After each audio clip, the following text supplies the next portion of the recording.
לא הגענו, אבל שירלי ברדיאן שלנו נמצאת בנחלת בנימין בתל אביב, מוקפת באוהדי הולנד צוהלים. שירלי, היה לך יום כתום?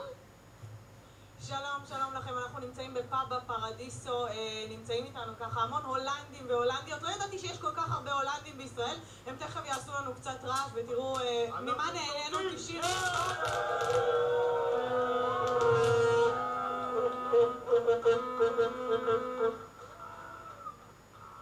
טוב, הם נרגעו, אתם יודעים, בכל זאת 90 דקות הם עשו פה רעש ומאוד מאוד עדדו את ראובן שלהם, ככה כל פעם שהכדור הגיע לרגליים שלו יכולתם לשמוע פה את הצרחות של הקהל. בשגרירות סגרו את המשרדים מוקדם, כולם הגיעו לכאן, ואיתנו נמצא נציג מהשגרירות, אילן. אמנם השם ככה מזכיר ישראל, אבל אנחנו נדבר איתו באנגלית. So, what do you say about what happened today? Well, we won a very important game today.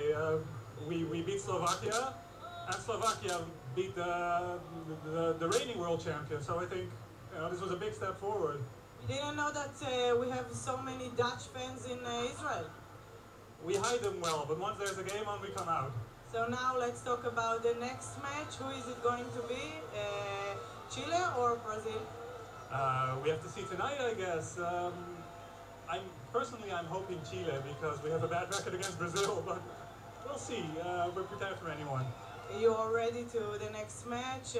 I assume that there will be much more people here. Of course, there's more people every time with each match. So it's just gonna get better from here on. אוקיי, נמצאת איתנו גם רחל שככה מארגנת פה את הערבים האלה לאוהדים מטעם שני ארגונים, Going Dutch ו-The Dutch Forum. המון הולנדים יש בארץ, איך חשפתם אותם?